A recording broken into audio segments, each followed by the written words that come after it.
నమస్తే, welcome to Leo prime time debate. ఆకు వీడియోలో హై టెన్షన్, ట్రిపుల్ గారిపై రాళ్ల దాడి మొత్తానికి ఎవరు చేశారు, ట్రిపుల్ గారు ఏమంటున్నారు? దీని గురించి మనతో మాట్లాడడానికి లియో ప్యానెల్లో ఉన్నారు సీనియర్ జర్నలిస్టులు సత్యమూర్తి గారు, అదేవిధంగా సీనియర్ జర్నలిస్ట్ కనకదుర్గ వడ్లమణి గారు. సార్ నమస్తే. నమస్కారం అండి. నమస్తే అండి. సత్యమూర్తి గారు, 2019-24 దాకా వైసీపీ హయాంలో ఉండగా వైసీపీ ఎంపీ అయినటువంటి ఒక రఘురామకృష్ణ గారి పైన దాడి జరిగింది. కస్టోడియల్ టార్చర్ మనం ఎలా జరిగిందో చూసాం. అయితే అదేవిధంగా ఇప్పుడు ఆయన డిప్యూటీ స్పీకర్గా ఉండంగా కూడా ఇప్పుడు కూడా ఒక రాళ్ల దాడి. సో ఏంటి, ఇప్పుడు ట్రిపుల్ గారు కూడా కొన్ని వ్యాఖ్యలు అయితే చేశారు, ఎలా చూడాలంటారు దీన్ని? రఘురామకృష్ణరాజు ఆయన మీద చాలా కుట్రలు జరుగుతూ ఉన్నాయి. కుట్రలు చేసే వ్యక్తి ఒక్కడే అనే విషయం అందరికీ తెలుసు. ఆ వ్యక్తి ఎవరో కూడా అందరికీ తెలుసు. రఘురామకృష్ణరాజు మీద వ్యక్తిగత కక్ష పెట్టుకొని తిరుగుతున్నాడు ఆ వ్యక్తి. రఘురామకృష్ణరాజుని ఆయన ఎంపీగా ఉన్నప్పుడు జగన్మోహన్ రెడ్డిని ఏదో 2 మాటలు అన్నాడు అన్న దాని మీద, అంటే సరిగా పోలీస్ కేసు కూడా పెట్టకుండా హైదరాబాద్ వెళ్ళి హైదరాబాద్ నుంచి ఈడ్చుకొని వచ్చి లాకప్లో పడేసి దారుణంగా చిత్రహింసల పాలు చేశారు. ఇది రఘురామకృష్ణరాజు పట్ల జగన్మోహన్ రెడ్డి చూపించిన క్రౌర్యం. అంతకన్నా అంటే లాకప్లో పడేసి కొట్టడం అంటే ఒక పార్లమెంటు సభ్యుడిని జగన్మోహన్ రెడ్డి టైంలో ఎటువంటి అఘాయిత్యాలు అకృత్యాలు జరిగినాయని చెప్పటానికి రఘురామకృష్ణరాజు లాకపు హింస అనేది పెద్ద ఎగ్జాంపుల్. ఇంకా చాలా వేలల్లో జరిగినాయి. ఇది దిస్ ఈజ్ ది అంటే మొత్తం ప్రస్ఫుటంగా కనపడే ఎగ్జాంపుల్.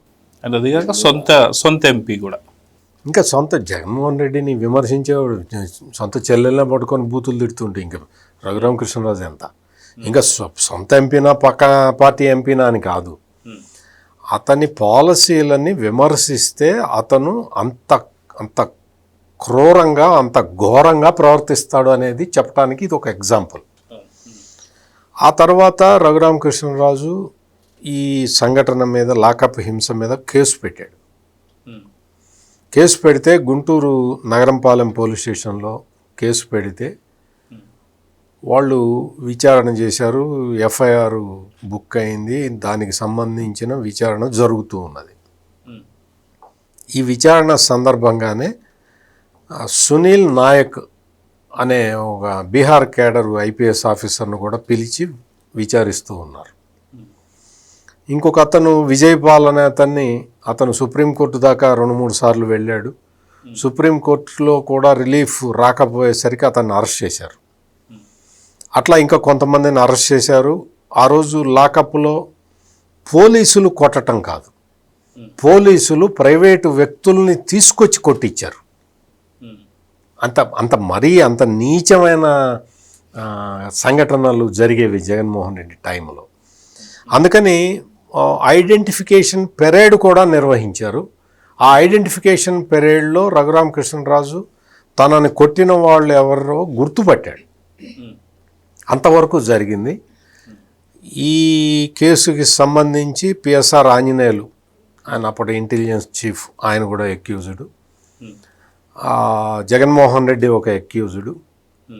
వీళ్ళందరూ కాకుండా ఇప్పుడు నేను పేర్లు చెప్పిన వాళ్ళందరూ కాకుండా ఇంకొక ఆయన కూడా ఇందులో ఎక్యూజ్డ్. ఆయన ఎవరు అంటే పివి సునీల్ కుమార్.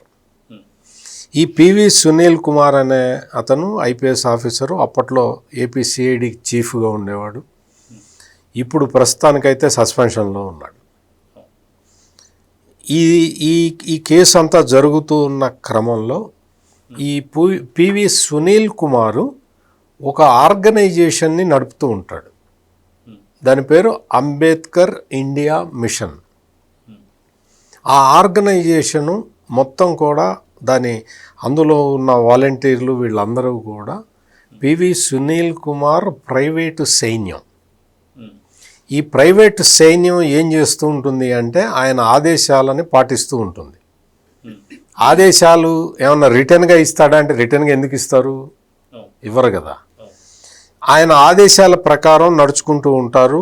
విజయవాడలో వరదలు వచ్చినప్పుడు, విజయవాడ వరదల్లో ప్రజలు మునిగిపోతున్నప్పుడు ఈ అంబేద్కర్ ఇండియా మిషన్కి సంబంధించిన కార్యకర్తలు అక్కడ మాకు పడవలు దొరకట్లేదని, అంత చుట్టూతా శవాలు ఉన్నాయని, మొత్తం అసలు ఆహార పదార్థాలు దొరకట్లేదని గొడవ చేసిన, మొత్తం సోషల్ మీడియాలో ప్రచారం చేసిన వాళ్ళు వీళ్ళే. ఈ ఆర్గనైజేషన్కి సంబంధించిన మనుషులు. ఇది చేయటం, దీనికి సంబంధించి ఏదో నేను కొత్తగా ఆరోపణ చేయటం కాదు. దీనికి సంబంధించిన ఆ విజయవాడలో ఈ తప్పుడు పోస్టులు పెట్టిన వాళ్ళు, సునీల్ కుమార్ తోటి ఉన్న ఫోటోలు అవన్నీ కూడా రిలీజ్ అయినాయి. నేను అవన్నీ చూసి తెలుసుకొని చెప్తున్నాను తప్ప నేనేదో ఊహించి చెప్పట్లేదు. ఎప్పుడైతే రఘురామకృష్ణరాజు కేసు అంటే చప్పగా సాగుతున్నదో ఆయన జోలికి ఎవరు వెళ్ళలేదు.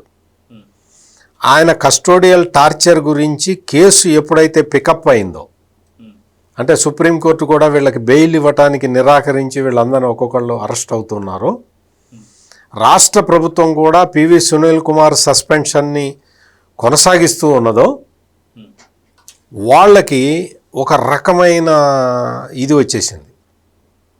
దాంతో దీనికి అంతటికీ కారణం రఘురామకృష్ణరాజు అన్న ఒక నిర్ణయానికి వచ్చేసి ఆ రఘురామకృష్ణరాజు మీద రాజకీయంగా మనం ఏం చేయాలి, ఎట్లా చేయాలి అన్న కుట్రలు ఒకటి కాదు, ఇప్పటికీ ఒక 100 సార్లు కుట్ర పని ఉంటారు. అక్కడ మొత్తం ఉండి నియోజకవర్గంలో ఉన్న ప్రతి పల్లెలో ఉన్న ఈ కన్వర్టెడ్ క్రిస్టియన్లందరినీ కూడా రెచ్చగొట్టి ఇప్పటికే చాలా లా అండ్ ఆర్డర్ ప్రాబ్లమ్స్ కూడా క్రియేట్ చేస్తూ ఉన్నారు. ఇది ఒక సిస్టమేటిక్గా జరుగుతూ ఉన్నది. ఎప్పుడైతే ఈ మొన్న సుప్రీంకోర్టు ఒక తీర్పు చెప్పింది కదా ఈ కన్వర్టెడ్ క్రిస్టియన్స్ మీద, ఈ కన్వర్టెడ్ క్రిస్టియన్స్ వీళ్ళకి converted Christians SC ST atrocities చట్టం ప్రకారం కేసులు పెట్టే వీళ్ళకి అర్హత లేదు అని చెప్పి ఎప్పుడైతే సుప్రీంకోర్టు తీర్పు చెప్పిందో, స్పష్టమైన తీర్పు ఇచ్చిందో, అప్పటి నుంచి మొత్తం ఆకివీడు ప్రాంతమే కాకుండా మొత్తం కోస్తా జిల్లాల్లో ఉన్న వీళ్ళందరూ కన్వర్టెడ్ క్రిస్టియన్లు అందరూ కూడా చాలా ఆవేశంతో ఉన్నారు. ఇది బ్యాక్గ్రౌండ్. ఇప్పుడు ఇది సుప్రీంకోర్టు ఆ తీర్పు చెప్పడానికి కారణం ఏంటి అంటే ఆ కారణం కూడా ఒక పాస్టరే. ఆ పాస్టర్ పేరు చింతాడ ఆనంద్. చింతాడ ఆనంద్ అనే అతను పాస్టరు. ఈ పాస్టరు వైఎస్ఆర్ కాంగ్రెస్ పార్టీ నాయకుడు. వైఎస్ఆర్ కాంగ్రెస్ పార్టీ అధికారంలో ఉన్న సమయంలో ఈ పాస్టరు చింతాడ ఆనంద్ ఒక రైతు పొలాన్ని ఆక్యుపై చేసి అందులో చర్చి కట్టాడు. చర్చి కడితే అట్లా చేయొద్దు అని చెప్పి ఆయన అడిగితే మొత్తం అక్కడ ఘర్షణ జరిగింది. ఆ ఘర్షణ జరిగితే ఈ చింతాడ ఆనంద్ అనే పాస్టరు మీద కేసు పెట్టారు. కేసు పెడితే ఈయన తిరిగి కేసు పెట్టాడు.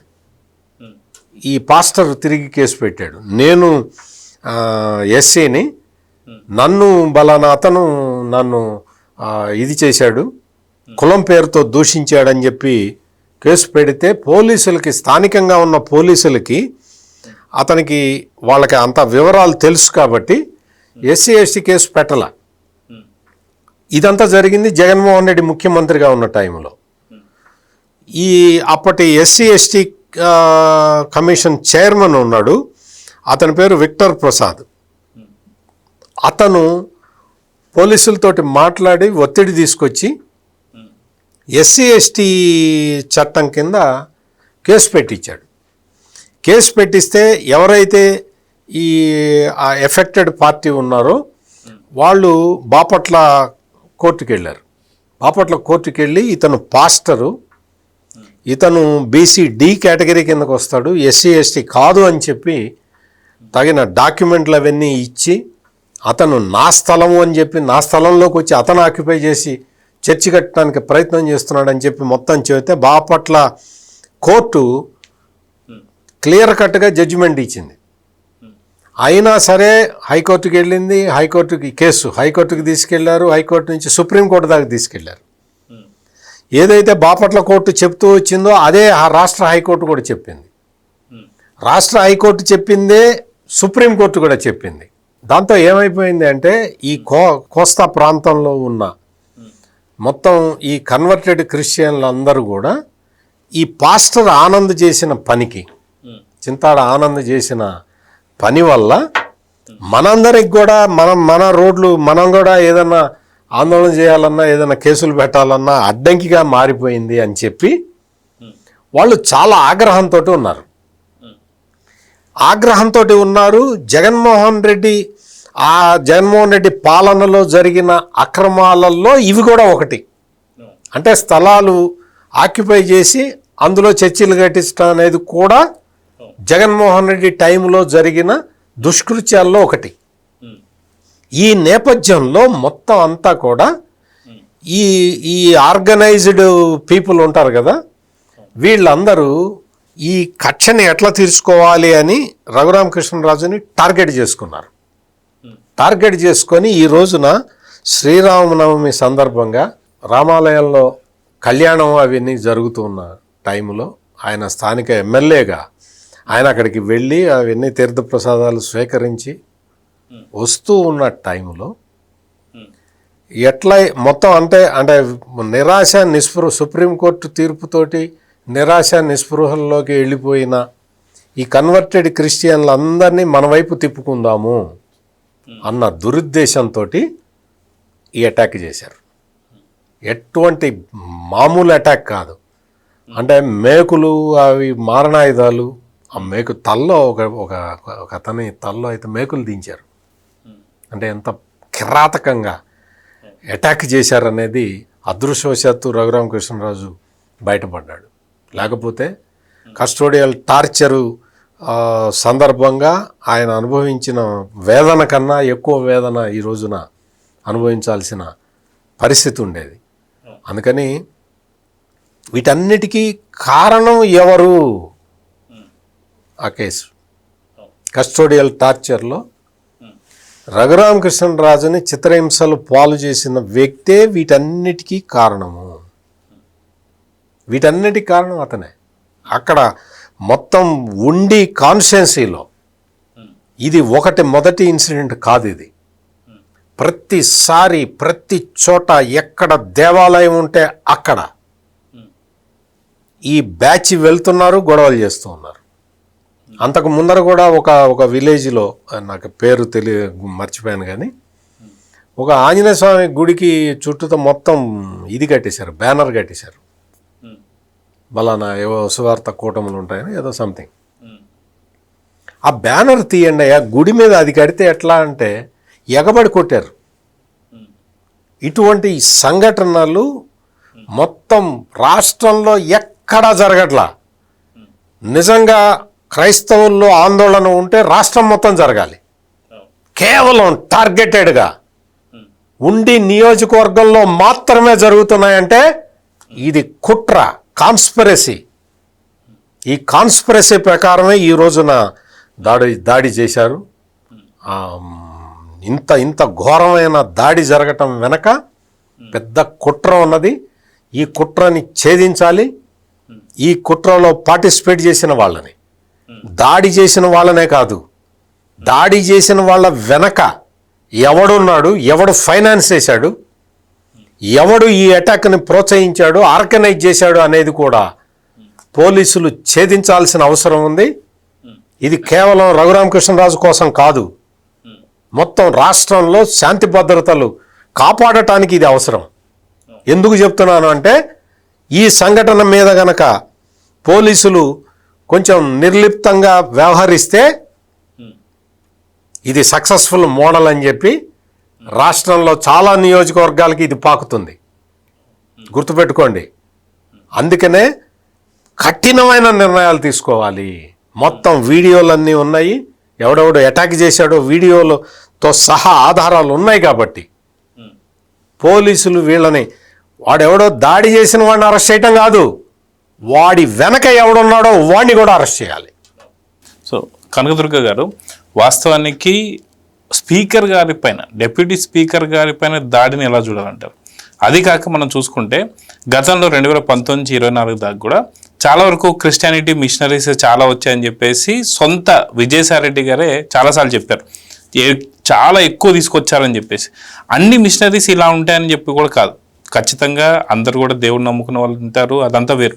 కానీ ఎప్పుడైతే పాస్టర్ ప్రవీణ్ గారికి సంబంధించినటువంటి ఒక మరణం జరిగిందో దాన్ని హత్యగా గాయించి అప్పుడు బెన్ జాన్ లింగం ఎవరైతే ఉన్నారో ఆయన బయటకు వచ్చి మేము క్రిస్టియన్ ముసుగులో ఉన్న వాళ్ళం అని చెప్పేసి అన్నప్పుడే అర్థమవుతుంది. అది కాకుండా మొన్న ఏదో ఆటలు ఆడుతున్నటువంటి సందర్భంలో రఘురామకృష్ణ గారు పడిపోతే ఇదే పివి సునీల్ కుమార్ గారు ఉండి నిజంగా మేము కొట్టుంటే ఎలా ఉండేది అని చెప్పేసి కూడా, అంటే ఖచ్చితంగా దాడి చేయాలనేటువంటిది ఇప్పటిదాకా సత్యమూర్తి గారు చెప్తున్నట్టు ఆర్గనైజ్డ్ క్రైమ్కి ముందు నుంచే ఒక బీజం పడిందా అంటే ఏమంటారు? అంటే ఇప్పుడు 2019-24 మధ్య ఏదైతే మీరు అన్నట్టుగా క్రిస్టియన్ మిషనరీసే కాదు, మీరు 2019 అంటున్నారు. యాక్చువల్లీ మనకు తెలిసి వైఎస్ రాజశేఖర రెడ్డి గారు దగ్గర నుంచే మీకు అసలు ఎంత అంటే ఇవాళ 7,000 పైచిలకు చర్చిలు వచ్చాయంటే ఎక్కడి నుంచి వచ్చాయండి? ఇదొక అంటే ఒక మెషిన్ లాగా చేశారు వాళ్ళు. క్రిస్టియానిటీని ఆంధ్రప్రదేశ్లో స్ప్రెడ్ చేయడమే కాకుండా వాళ్ళ ఉద్దేశం ఏంటంటే దాన్ని ఒక క్రిస్టియన్ ప్రదేశ్గా మార్చాలి అనేది వాళ్ళ ఉద్దేశం అనేది వాళ్ళు చాలా సందర్భాల్లో చెప్పారు. ఇప్పుడు మొన్న రఘురామకృష్ణరాజు గారు ఏదైతే రామాలయం వెళ్ళి బాగు చేయించాలన్నారో అప్పుడు క్రిస్టియన్స్ వచ్చి ఎప్పుడైతే గొడవ పెట్టారో మీకు అర్థమైంది. సో ఎప్పటికప్పుడు బీజాలు పడుతూనే వచ్చాయి. ఇంకొకటి ఏంటంటే ఆయన టార్చర్ చేసిన కేసు ఏదైతే ఉందో 3rd డిగ్రీ ప్రయోగించి ఆ తర్వాత ఆయన కోర్టుకు వెళ్ళడం మనకు తెలుసు. కోర్టుకు వెళ్ళాక ఇవాళ ఎవరైతే పోలీస్ ఆఫీసర్స్ అందులో ఇన్వాల్వ్ అయి ఉన్నారో ఆ పోలీస్ ఆఫీసర్స్ అందరూ జైలుకి వెళ్ళి వచ్చిన వాళ్ళు, ఇప్పుడు కేసు ఎదుర్కొంటున్న వాళ్ళు, వాళ్ళందరూ కొత్తలాడిపోతున్నారు. ఇవాళ వీళ్ళు పట్టుబడితే పైన అసలు నేరస్తుడు పట్టుబడతాడు కాబట్టి ఆ నలుగురు కలిసి ఇది ప్లాన్ చేశారు అనేది మనకు అర్థమవుతుంది. ఈ ప్లాన్ చేయడంలో ఇందాక సత్యమూర్తి గారు చెప్పినట్టుగా ఇప్పుడు ఆయనే అన్నారు, ఇందాక మీరు రఘురామకృష్ణరాజు గారి మాటలు వింటే దళిత క్రిస్టియన్స్ ముసుగులో క్రిస్టియన్స్ చేసిన అరాచకం ఇది అని చెప్పారు. ఇవాళ దళిత క్రిస్టియన్స్ అనేవాళ్ళు లేరు. మన సుప్రీంకోర్టు తీర్పుతోటి అది క్లారిటీ వచ్చాక ఇవాళ ఇది చేసిన వాళ్ళు ఖచ్చితంగా క్రిస్టియన్సే. కానీ ఆ చేయడంలో కూడా ఎంత దారుణంగా చేయాలనుకున్నారంటే మేకులు, రాళ్ళు, కర్రలు ఉగ్రవాదులు చేస్తున్నట్టుగా. మన దిల్సుఖ్ నగర్ బాంబ్ బ్లాస్ట్ లో కూడా మనం చూసుకుంటే సేమ్ మీకు బాంబ్ బ్లాస్ట్ అయితే మేకులు బయటకు వస్తాయి. అంటే వాళ్ళని ఒక ట్రైనింగ్ అంబేద్కర్ ఇండియా మిషన్ అని ఇందాక రఘురామకృష్ణరాజు గారు కూడా చెప్పారు చూడండి, వాళ్ళు నిన్ననే ప్లాన్ చేసి నిన్ననే అన్ని రెడీ చేసి పెట్టుకున్నారు అని. ప్లస్ ఇవాళ మొత్తం వీడియోస్ ఫుటేజ్ కావచ్చు, లేకపోతే ఎవరో కెమెరాలో కూడా చిత్రీకరించారు, వీటన్నిటిని పరిశీలిస్తున్నామని చెప్పారు. అంటే ఇందాక సత్యమూర్తి గారు చెప్పినట్టుగా ఇది పరిశీలించి వదిలేయటం కాదు, అసలు వీళ్ళు కాదు, అసలు హంతకులను పట్టుకోవాలి ఎప్పుడు కూడా. ఇప్పుడు ఒక ఇన్సిడెంట్ జరిగాక ఇన్సిడెంట్ జరిగినప్పుడు ఉండే వ్యక్తులే కాదు కదా, వ్యక్తుల వెనకాల ఎవరున్నారు, ఎవరు చేయించారు, అది చాలా ముఖ్యం మనకి. అంటే జగన్మోహన్ రెడ్డి దగ్గర నుంచి, సునీల్ కుమార్ దగ్గర నుంచి, సునీల్ నాయక్ నుంచి, మరి పిఎస్ఆర్ ఆంజనేయులు కూడా ఉన్నారా అంటే ఇక్కడ వదలకూడదు ఎవరిని. మీకు అనుమానం వచ్చాక అనుమానం అనేది అందరి మీదకి వెళ్ళాలి, ఇక్కడితో ఆగిపోతుంది అని ఎప్పుడు ఏ కేసులోనూ అలా ఉండదు కదా. మనం ఊహించని రీతిలో కేసులు వెళ్తాయి. ఇప్పుడు రాజకేశ్వరెడ్డిది ఎట్లా వెళ్ళింది, మనం ఇవాళ కూడా ఇంకా వాళ్ళ అమ్మ నాన్నగారి పేరు మీద ఆస్తులు కొన్నాడు 70 కోట్ల పైచిలకు, అది మనం అంటే అనూహ్యంగా ఉంటాయి ఇవన్నీ. అసలు ఈ క్రిస్టియన్స్ని ఎందుకు వీళ్ళు ఇట్లాగా మతమౌఢ్యంగా తయారు చేస్తున్నారు అంటే వాళ్ళని వీళ్ళు బ్రెయిన్ వాష్ చేస్తున్నారు, మనకు అర్థమవుతున్నది అది. ఇప్పుడు మీరు పాస్టర్ ముసుగులో మీరు ఏం చేస్తున్నారు ఇవాళ అంటే ఇది చాలా లోతుగా పరిశీలించాల్సిన అంశం అండి. ఇదేదో జస్ట్ లైక్ దట్ తీసేసుకుని అయ్యో మనం పాస్టర్స్ని ముట్టుకోకూడదేమో ఇది కాదు. Actually what they are teaching అది చాలా అవసరం. ఎందుకంటే ఇప్పుడు మీలో ఒక ఉగ్రవాద భావాలు రాకూడదు. ఇవాళ అవి కనిపిస్తున్నాయి మనకి, ఇది చాలా డేంజర్. ఇప్పుడు మమ్మల్ని ఎస్సీ హోదా నుంచి దూరం చేస్తారా మీరు అనే కసి ఇక్కడ ఎవడు చేయలేదు. ఇప్పుడు ఏ రాష్ట్ర ప్రభుత్వాలు కోర్టుకు వెళ్ళలేదు. ఒక పాస్టర్ వెళ్ళాక ఆ పాస్టర్ వల్ల ఇవాళ చాలా మందికి న్యాయం జరిగిందని ఎస్సీలే అనుకుంటున్నారు. మీరు నేను అంటున్న విషయం కాదు ఇది. ఎప్పుడు కూడా మంచి జరుగుతుంది అంటారు, అట్లా మంచి జరిగింది ఆనంద్ వల్ల. కాబట్టి ఇప్పుడు ఆలోచించాల్సిన అంశం ఏంటంటే అసలు రఘురామకృష్ణరాజుని అంతం చేస్తే ఆ కేసు మాఫియా అయిపోతుందా, అది వాళ్ళ టార్గెటా? ప్లస్ రఘురామకృష్ణరాజు మీద ఉన్న కసి, అంతకుముందు 5 ఏళ్ళు ఇప్పుడు 2 ఏళ్ళు, ఈ 7 ఏళ్ల కసిని వాళ్ళు ఇవాళ ఆయన మేకులతో దాడి చేసి రాళ్లతో దాడి చేసి తీర్చుకోవాలని అనుకున్నారా? అంటే ఎవరి కసినో వీళ్ళు తీర్చటం. అంటే వీళ్ళు డైరెక్ట్ వీళ్ళకే ఉండదు, వీళ్ళకే ఉంటుంది వ్యక్తిగతంగా. వాళ్ళకి రఘురామకృష్ణరాజు పలానా వ్యక్తి అంటే లేదు, పలానా స్పీకర్ అంటే చూస్తారు అంతవరకే. బట్ దీనికి మూలం ఎవరున్నారో వాళ్ళు. ఇక్కడ చాలా మంది ఉన్నారు కదా, ఇవాళ సునీల్ నాయక్ కుతకుతలాడిపోతున్నాడు, సునీల్ కుమార్ కుతకుతలాడుతున్నాడు. అందరికంటే జగన్మోహన్ రెడ్డి నన్ను రచ్చబండ కార్యక్రమం పెట్టి నన్ను ఉతుకుతాడా అనే దగ్గర స్టార్ట్ అయ్యి ఇంత దూరం వచ్చింది కదా. ఇప్పుడు కూడా ఆయన ఏం ఊరుకోవట్లే, ఇప్పుడు కేసు మీద కేసు వీళ్ళ మీద పడుతోంది. సో ఇవన్నీ కలిపి కొంతమందిని టార్గెట్ చేసి ఈ క్రిస్టియన్స్ని వాళ్ళు, ఇప్పుడు క్రిస్టియానిటీలో ఉండడం తప్పు కాదు, దేవుడిని నమ్ముకోవడం తప్పు కాదు, కానీ దేవుడు ముసుగులో వీళ్ళు అరాచకాలు చేయమంటే చేయడం తప్పు, అంతవరకే మనం చెప్తాం. కాబట్టి ఇప్పుడు ఈ కేసులో మాత్రం ఎంత లోతైన దర్యాప్తు చేయాలో అంత లోతైన దర్యాప్తు చేయాలండి. ఇది అంటే ఇక్కడితో ఆగిపోదు. ఇందాక సత్యమూర్తి గారు చెప్పినట్టుగా ఇవాళ ఒక ఉండి నియోజకవర్గం, ఒక ఆకివీడో, ఒక పెదపాడో ఇక్కడ ఆగదు. ఇది it may reach to other constituencies, other places also. So అందుకని ఇక్కడ మీరు ఆపడం మొదలు పెడితే మిగతా చోట్ల ఒకవేళ కుట్రలు ఉంటే వాటంతట అవే బయటకు వస్తాయి, లేదు భగ్నం అవుతాయి, రెండూ జరగచ్చు. కాబట్టి ఇప్పుడు ఈ పెదపాడులో జరిగిన ఇన్సిడెంట్ ఏదైతే ఉందో దీన్ని చాలా డీప్గా దీన్ని పరిశీలించాలండి. మరి దీనికి ఏం చేస్తారో మనం చూడాలి. ఎందుకంటే రఘురామకృష్ణరాజు గారు అయితే వదిలిపెట్టారు, ఆయన క్లియర్గా చెప్పారు కూడాను, ఇది క్రిస్టియన్సే చేశారు అనేది ఆయన నోట్లోంచే వచ్చింది అది. కాబట్టి ఇదేమీ అబద్ధం కాదు, అక్కడ జరిగింది మనం మాట్లాడుతున్నాము. ఇక్కడ ఎవరిని ఎవరు దూషించటమో లేకపోతే నేరాన్ని వాళ్ళ మీద మనం ఆపాదించటమో, we are not doing anything, it's a fact, కళ్ళ ముందు జరిగిన ఫ్యాక్ట్. ఇవాళ దాని గురించి చర్చిస్తున్నాం కాబట్టి ఈ కేసు మాత్రం చాలా డీప్గా అయితే వెళ్ళాలి. అయితే సత్యమూర్తి గారు, వాస్తవానికి గతంలో కూడా మనం చూసుకుంటే ఇది ట్రిపుల్ గారి మీద జరిగేటువంటి దాడి పదే జరుగుతుందని చెప్పి అనుకోవాలి. గతంలో అల్లూరు సీతారామరాజు గారికి సంబంధించినటువంటి విగ్రహ ఆవిష్కరణకు కూడా మోడీ గారు వస్తున్నటువంటి దానికి కూడా ఈయన్ని రానికుండా చేశారు. ఏదైతే రైల్వే స్టేషన్ దగ్గర కూడా వెంటబడినటువంటి సందర్భంలో ఆయన మళ్ళీ తిరిగి వెనక్కి హైదరాబాద్కు రావడం మనం చూస్తూ వస్తున్నాం. అంటే అటు ప్రతిపక్షంలో ఉన్నప్పుడు కావచ్చు, ఇప్పుడు కూటమి వచ్చిన తర్వాత ఆయన డెప్యూటీ స్పీకర్ అయిన తర్వాత కూడా, అంటే ఏదో అంటారు ఉన్మాదులకి వాళ్ళకు ఉన్నటువంటి ఒక హోదాలు కానీ అవి ఏది వాళ్ళకి పట్టింపులు ఉండవు అన్నట్టుగా, ఇప్పుడు డెప్యూటీ స్పీకర్ ఉన్నా సరే ఈయన పైన ఇలాంటి దాడి చేయడాన్ని ఎలా చూడాలి? అంటే వివేకా కేసు గుర్తొస్తుంది నాకైతే. ఎందుకంటే ఎవరైతే కీలక వ్యక్తి ఉంటారో తనని తోముట్టి చేస్తే ఇంకా కేసు క్లోజ్ అయిపోద్దని చెప్పి. సో కేసు ఇప్పుడు రఘురామకృష్ణ గారి యొక్క కస్టోడియల్ టార్చర్కి చివరికి వచ్చేసింది. సో అందుకనే ఈ దాడులు అంటే ఏమంటారు? ఒక్క రీజన్ అని చెప్పలేము, మనం రకరకాల రీజన్స్ ఉన్నాయి. రఘురామకృష్ణరాజు అనే వ్యక్తి మామూలుగా ఏదో సాదాసీదా రాజకీయ నాయకుడు కాదు, అంతవరకు అయితే గ్యారంటీగా చెప్పచ్చు. రఘురామకృష్ణరాజు ఒక ఆవేశంతో రాజకీయాల్లోకి వచ్చిన వ్యక్తి. వచ్చాడు, ప్రజలతో కలిశాడు, ప్రజల్ని ఒప్పించాడు, ఒకసారి ఎంపీగా గెలిచాడు, ఒకసారి ఎమ్మెల్యేగా గెలిచాడు, ఇప్పుడు డిప్యూటీ స్పీకర్గా పనిచేస్తూ ఉన్నాడు. అటువంటి వ్యక్తిని మనం అడ్డు తొలగించుకోవాలి అనేదే ఇక్కడ కుట్ర. అడ్డు తొలగించుకోవాల్సిన అవసరం ఏంటి అంటే రకరకాల కేసులు, ఇవన్నీ కేసులు, ఆయన్ని వ్యక్తిత్వాన్ని కించపరుస్తూ పోస్టులు పెట్టించటం. దీనికి ఇప్పుడు యాక్చువల్గా జగన్మోహన్ రెడ్డికి, పివి సునీల్ కుమార్కి రఘురామకృష్ణరాజుతోటి ఉన్న విభేదాలు ఇవి. క్రిస్టియన్లకి సంబంధం లేదు, కన్వర్టెడ్ క్రిస్టియన్లకి సంబంధం లేదు, దళిత క్రిస్టియన్లకి సంబంధం లేదు, ఎవరికి సంబంధం లేదు. జగన్మోహన్ రెడ్డిని ఈయన రచ్చబండ పెట్టి బూతులు తిట్టాడు కాబట్టి జగన్మోహన్ రెడ్డికి కక్ష, ఆ కక్షతోటి కొట్టించాడు కాబట్టి, లాకప్లో పడేసి కొట్టించాడు కాబట్టి ఈయన కేసు పెట్టాడు.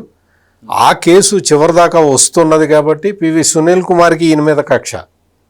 అంతే తప్ప ఇందులో మతం యాంగిల్ ఎక్కడుంది, కులం యాంగిల్ ఎక్కడుంది? మతం యాంగిల్ లేదు, కులం యాంగిల్ లేదు, రాజకీయ కోణం లేదు, ఏది లేదు. ఇది వ్యక్తిగత కక్ష. రఘురామకృష్ణరాజుని మనం అడ్డు తొలగించుకోవాలి అనే కుట్ర తప్ప దీనికి మతానికి సంబంధం లేదు. గుర్తుపెట్టుకోండి, క్రైస్తవులందరూ గుర్తుపెట్టుకోవాలి. మీ మతం జోలికి రఘురామకృష్ణరాజు ఏ రోజు రాలేదు, రాడు కూడా. మీరు కావాలంటే చూసుకోండి, ఆయన చరిత్ర అంతా చూసుకోండి. ఆయన ఏ రోజు మతాల గురించి కులాల గురించి మాట్లాడిన వ్యక్తి కాదు. ఆయన ఒక కులంలో పుట్టినా కానీ మొత్తం ఆయన ఫ్రెండ్స్ ఆయన ఇంటికి వచ్చేవాళ్ళు, ప్రతిరోజు ఆయన్ని కలిసేవాళ్ళు. వేరే కులపోళ్ళే ఉంటారు, ఆయన కులపోళ్ళు ఉండరు. వేరే మతం వాళ్ళు ఉంటారు, రకరకాల వ్యక్తులు వచ్చి కలుస్తూ ఉంటారు. రఘురామకృష్ణరాజు మీద లాకప్లో హింస జరగటం కానీ, ఈ మధ్యకాలంలో చాలా సంఘటనలు రఘురామకృష్ణరాజు టార్గెట్గా మతాన్ని బూచిగా చూపించి చేయించిన దాడులు కానీ, ఈరోజు జరిగిన హత్యాయత్నం కానీ, ఇవి ఏవి మతానికి సంబంధం లేదు. ఏ మతానికి సంబంధం లేదు. హిందూ మతానికి సంబంధం లేదు, క్రైస్తవ మతానికి అంతకన్నా సంబంధం లేదు. ఇది కేవలం వ్యక్తిగత కక్షతోటి ఒక ఇద్దరు వ్యక్తులు చేస్తున్న పని. అందుకని దయచేసి ఐఎమ్ రిక్వెస్టింగ్ ఎవ్రీబడి, మతాన్ని దీనితోటి యాడ్ చేయమాకండి. అంటే గతంలో పాస్టర్ ప్రవీణ్ జరిగినప్పుడు కూడా వీళ్ళు ఇలానే మతాన్ని తీసుకొచ్చారు. అప్పుడు మనం చూసాం ఖచ్చితంగా దాంట్లో, అంటే ఆ పార్టీకి సంబంధించి చాలా మంది బయటికి రావడం కావచ్చు, క్లియర్ కట్ గా ఇప్పుడు వస్తారంటారు. మన డిస్కషన్ లోనే మనం క్లియర్ కట్ గా పాస్టర్ ప్రవీణ్ మృతి ఎలా జరిగింది అనేది మనం క్లియర్ కట్ గా చెప్పాం. మనం వీడియోలు కూడా ప్రజెంట్ చేశాం. వైఎస్ఆర్ కాంగ్రెస్ పార్టీ నాయకులు ఎట్లా కుట్ర చేస్తున్నారు, ఎట్లా దీన్ని వాడుకొని రాజకీయంగా ఎలా బలపడాలి అని చూస్తున్నారు. నిన్నగాక మొన్న జీవి హర్షకుమార్ అనే మాజీ ఎంపీ పాస్టర్ ప్రవీణ్కి సంబంధించిన ముగిసిపోయిన కేసుని మళ్ళీ తీసుకొచ్చి పాస్టర్ ప్రవీణ్ పడిపోయిన చోటకెళ్ళి ఆయన ఏదో పూలమాలలు పెట్టి అక్కడేదో పెద్ద శ్రద్ధాంజలి ఘటించినట్టు దాని మీద డొనేషన్లు వసూలు చేసి, ఎందుకయ్యా ఈ నాటకాలు? నీ దగ్గర ఎన్ని డబ్బులు ఉన్నాయి, అవి ఎందుకు ఖర్చు పెట్టట్లేదు? పైగా ప్రతిసారి కూడా జీవి హర్షకుమారు ఆ వ్యక్తి పాస్టర్ ప్రవీణ్ సతీమణి ఆమె చెప్పారు, ఉదయ కాంట్రవర్సీలు వద్దు, ఆయన ప్రమాదవశాత్తు చనిపోయారని ఆమె చెప్తూ ఉంటే, ఆవిడకి కూడా తెలుసు మద్యం సేవిస్తూనే వెళ్ళారు, నాకు తెలుసు అన్నట్టు కూడా చెప్పారు. పోలీసులతోటి ఆమె చెప్పింది, మీ విచారణ మీరు చెయ్యండి, నిష్పక్షపాతంగా మీరు చెయ్యండి, మీరు నిష్పక్షపాతంగా ఎంక్వైరీ చేస్తారు అనే విషయం నాకు తెలుసు, నాకు నమ్మకం ఉంది అని ఆమె చెప్తూ ఉంటే జీవి హర్షకుమార్ వచ్చి లేదు అది మర్డరే అంటాడు. నిన్నగాక మొన్న కూడా మళ్ళీ పాస్టర్ ప్రవీణ్ మరణానికి సంబంధించి అవే విషయాలు మాట్లాడుతున్నాడు. అది హత్య అంటాడు, ప్రభుత్వం చేసిన హత్య అంటాడు, చంద్రబాబు చేసిన హత్య అంటాడు. నీకు వయసు వచ్చింది, నువ్వు ఇంత బాధ్యత గల నాయకుడు అనుకుంటున్నావు, ఎంపీగా పనిచేసావు. నీకు హర్షకుమార్కి ఒక విషయం ఏంటని నేను చెప్తా. హర్షకుమార్, నీకు జగన్మోహన్ రెడ్డి వాళ్ళ పార్టీలోకి నిన్ను రానివాడు, నీకేమీ టికెట్ ఇవ్వడు. టికెట్ ఒకవేళ జగన్మోహన్ రెడ్డి పార్టీలోకి రానిచ్చి నీకు టికెట్ ఇచ్చినా నువ్వు గెలవలేవు. రాసి పెట్టుకో, ఈ 3 సెంటెన్సులు గుర్తుపెట్టుకో, మిగిలిన అన్నీ మర్చిపో. నువ్వు నీ అక్కస్సు ప్రదర్శించి నువ్వు చేయటం వల్ల ఏమవుతున్నది అంటే, ఈ రఘురామకృష్ణరాజు మీద వ్యక్తిగతంగా కక్ష పెట్టుకున్న వాళ్ళకి అడ్వాంటేజ్ అవుతున్నది. నువ్వు రెచ్చగొడుతున్నావు, క్రైస్తవుల్లో కొంతమందిని నువ్వు రెచ్చగొడుతున్నావు కదా, ఇది వాళ్ళు అడ్వాంటేజ్గా తీసుకుని రఘురామకృష్ణరాజు మీద అటాకులు చేస్తున్నారు. ఈరోజు రఘురామకృష్ణరాజు, రేపొద్దున ఎంతమందో. జగన్మోహన్ రెడ్డి అధికారంలో ఉన్న టైంలో నేను ఇందాక చెప్పాను కదా, ఒక పాస్టరు ఒక పొలాన్ని ఆక్యుపై చేయటం, అక్కడ చర్చి కట్టాలని ప్రయత్నం చేయటం, ఇవన్నీ జరిగినాయి. ఇటువంటివి కొన్ని వేల సంఘటనలు జరిగినాయి. అది అయిపోయింది, ఆ చాప్టర్ అయిపోయింది. ఎవరు మాట్లాడటల్లా. ఈ విషయం ఈరోజు సుప్రీంకోర్టు తీర్పు చెప్పింది కాబట్టి ఈ విషయం మీద మాట్లాడుతున్నారు. కానీ నువ్వు చర్చి కోసం అని చెప్పి స్థలం ఆక్యుపై చేసిన హిందువులు ఎవరు మాట్లాడలా. అర్థం చేసుకోండి, ఇది మతానికి సంబంధించిన విషయం కానే కాదు. జగన్మోహన్ రెడ్డి, జీవి హర్షకుమారు, లేకపోతే ఈ కేసుకి సంబంధించి పివి సునీల్ కుమార్ లాంటి వాళ్ళు ఆడుతున్న నాటకం ఇది. అదొక్కటి గుర్తుపెట్టుకోండి. ఇంకొక మాజీ ఐఏఎస్ ఆఫీసర్ ఇంకొక అతను ఉంటాడు, జగన్మోహన్ రెడ్డికి రైట్ హ్యాండ్ లాగా పనిచేశాడు. ఆయన కూడా వచ్చి చెప్తున్నాడు. ఆయన కూడా క్లియర్ కట్గా నేను మీకేం సంబంధం, నా సర్టిఫికెట్లో ఉన్నదే మీరు చూడండి, నేను ఏ మతాన్ని పాటిస్తే మీకెందుకని చెప్పి అతను వచ్చి క్లియర్ కట్గా అడ్వకేట్ చేస్తున్నాడు కన్వర్షన్స్ని. మీకేం సంబంధం, నా సర్టిఫికెట్లో నాకు ఎస్సీ అని ఉంది, ఇది ఒక్కటే చూడండి మీరు అంటాడు. ప్రాక్టీస్ చేసేది చూడు, నువ్వు ప్రాక్టీస్ చేసేది ఏంటి అని అడిగితే అది నీకు సంబంధం లేదంటాడు. అది రాజ్యాంగం నాకు కల్పించిన హక్కు అంటాడు. అయిపోయింది, రాజ్యాంగం కల్పించిన హక్కు. ఆ రాజ్యాంగం కల్పించిన హక్కు మీదే సుప్రీంకోర్టు తీర్పు చెప్పింది. ఆలోచించుకోండి. మీ జోలికి ఎవడు రావట్లా, మీ మతం జోలికి ఎవడు రావట్లా. మీరు అక్కడక్కడ ఇంకా కన్వర్షన్స్ జరుగుతూనే ఉన్నాయి, వాటికి జోలికి కూడా ఎవడు రావట్లా. ఎక్కడ వస్తున్నారు? నువ్వు క్రైస్తవాన్ని ప్రాక్టీస్ చేసుకుంటూ, క్రైస్తవ మతాన్ని నువ్వు అనుసరిస్తూ, నువ్వు పాస్టర్గా పనిచేస్తూ, నువ్వు ఒక స్థలాన్ని ఆక్యుపై చేస్తే, అయ్యా నా స్థలం వదిలేయ్యా అంటే నువ్వు దాడి చేసి అతని మీద కేసు పెడితే వస్తున్నారు అందరూ. అర్థమైందా? నువ్వు పాస్టర్వి, నీ జోలికి ఎవడొస్తాడు? ఎందుకు రారు? ఎవరు రారు. నువ్వు బీసీ డి కింద వచ్చావా, ఎస్సీ కింద వచ్చావా, ఎవరు అడగరు నిన్ను. నీ జోలికి ఎవరు రావట్లా. నువ్వేం చేసావు? ఎస్సీ ఎస్టీ అట్రాసిటీస్ కేసు పెట్టావు. దాంతో అతను అసలు ఇతను పాస్టరు, ఇతను కన్వర్టెడ్ క్రిస్టియను, ఇతనికి ఎస్సీ ఎస్టీ చట్టం వర్తించదు అని కోర్టుకు వెళ్ళాడు. అంటే ఇక్కడ ఎవరిది తప్పు? అందుకని మీ జోలికి ఎవ్వడు రావట్లా.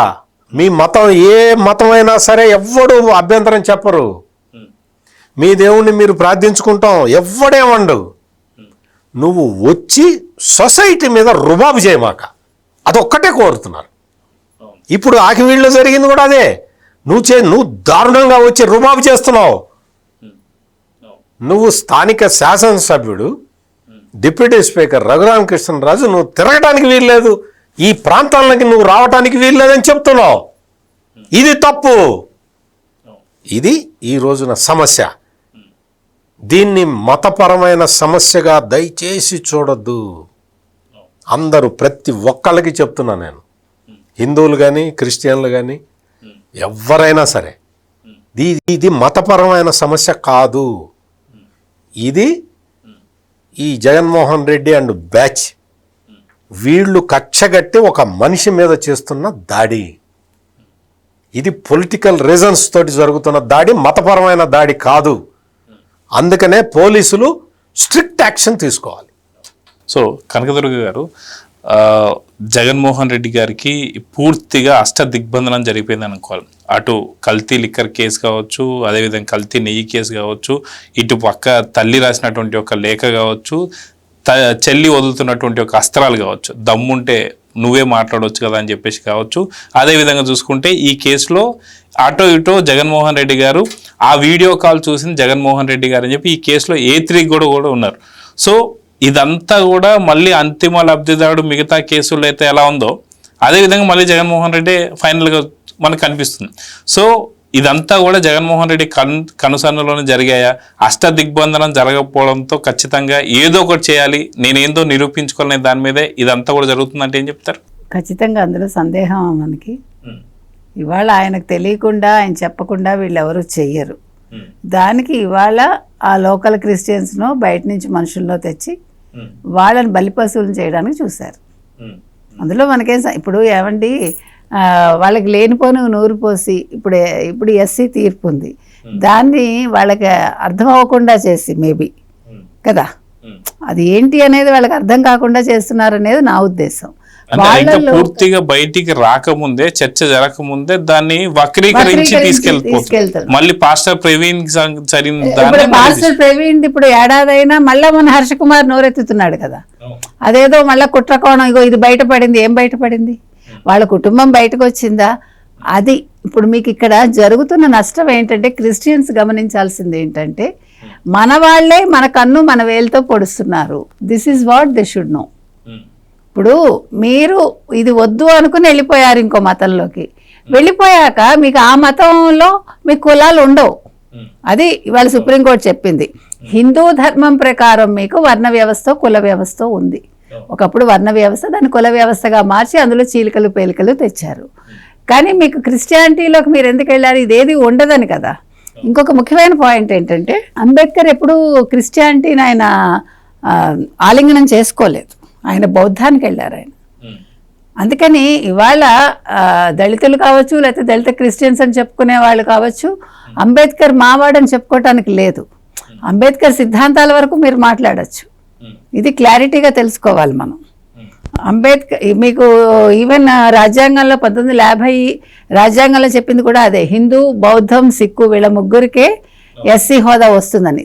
దట్ షుడ్ బి, అంటే మన అదే చెప్పింది మీకు. అందుకని ఆ క్లారిటీ వీళ్ళు తెచ్చుకోవాలి.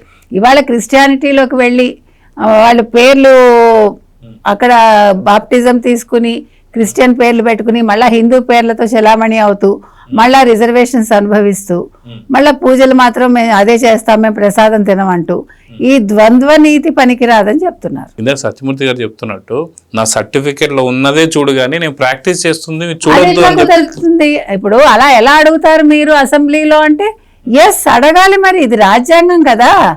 ఇప్పుడు మీకు రిజర్వేషన్స్ కావాల్సినప్పుడేమో వీళ్ళు అడగకూడదా? మీరు తప్పు చేసినా, మీరు ఇప్పుడు తప్పు చేయకపోయినా మీరు దాడి చేస్తారా? నేను రామాలయానికి వెళ్తానంటే మీరు దాడి చేస్తారా? చేశారో చేయించారో వాటెవర్. ఇప్పుడు మీకు అర్థమైందా? మిమ్మల్ని నేను ప్రశ్నించకూడదు కానీ మీరు నన్ను నాశనం చేస్తానంటారు, నా ప్రాణం తీస్తానంటారు మిమ్మల్ని ప్రశ్నించినందుకు. ఇది కూడదు. అందుకని ఇవాళ ముఖ్యంగా ఈ సునీల్ కుమార్ కావచ్చు, సునీల్ నాయక్ కావచ్చు, లేకపోతే హర్ష కుమార్ లాంటి వాళ్ళు ముఖ్యంగా వీళ్ళు చాలా డేంజర్. ఎవరికి? క్రిస్టియన్స్కి, మనకు కాదు. సొసైటీలో ఆంధ్రప్రదేశ్లో ఉండే క్రిస్టియన్స్కి ఈ కొంతమంది పాస్టర్స్ కావచ్చు, నేను ఎవరి పేరు తీయట్లా, వీళ్ళు ఏం చేస్తున్నారంటే వాళ్ళకి మతమౌఢ్యాన్ని ఎక్కిస్తున్నారు. ఆ ఎక్కించటం వల్ల వాళ్ళకి తెలియకుండా వాళ్ళు ఇప్పుడు జగన్మోహన్ రెడ్డి చేసిన టాక్టిక్సే ఇక్కడ వీళ్ళు చేస్తున్నారు. సేమ్, మీకు ఎక్కడ తేడా లేదు. ఆ తాను మొక్కలే ఇవన్నీ. కాబట్టి ఇవాళ క్రిస్టియన్స్ మేల్కోవాలి. మాకు రిజర్వేషన్స్ రాజ్యాంగం ఏం కల్పించిందో అదే తీసుకుంటాము, మేము క్రిస్టియన్స్గా ఉండదలుచుకున్నాము, మాకు అది అక్కర్లేదని వాళ్ళు నిర్ణయించుకోవాలి. దానికోసం వీళ్ళెవరో చేసి ఇది ఎవ్వడూ ఏమీ చేయలేదు. ఇది ఒక పాస్టర్ వెళ్ళాడు, హైకోర్టుకి వెళ్ళాడు, సుప్రీంకోర్టుకి వెళ్ళాడు, సుప్రీంకోర్టు తీర్పు ఇచ్చింది. సో మీరే చేసుకున్నారు అది.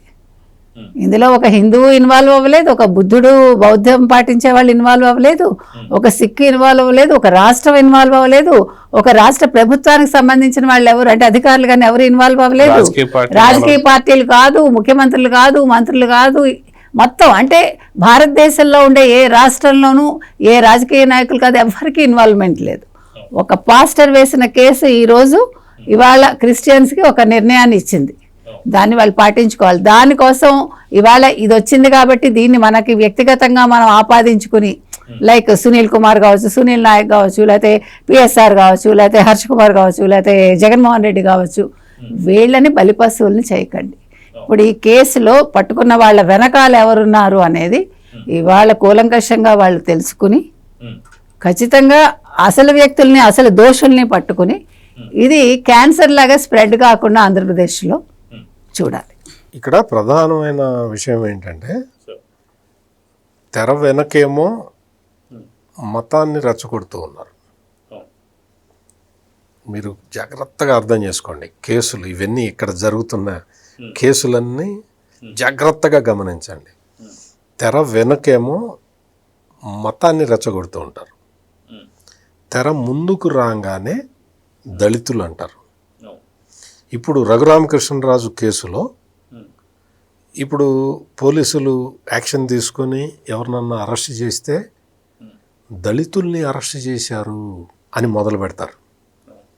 నువ్వు తెర వెనుక చేస్తున్నదేమో మన మతం మీద వాళ్ళు దాడి చేస్తున్నారు, మన మతం మీద వాళ్ళు దాడి చేస్తున్నారు అని మత ప్రాతిపదికన వీళ్ళని రెచ్చగొడతావు. తెర ముందరికి వస్తే దళితుల్ని అరెస్ట్ చేస్తున్నారు అని మొదలు పెడతావు.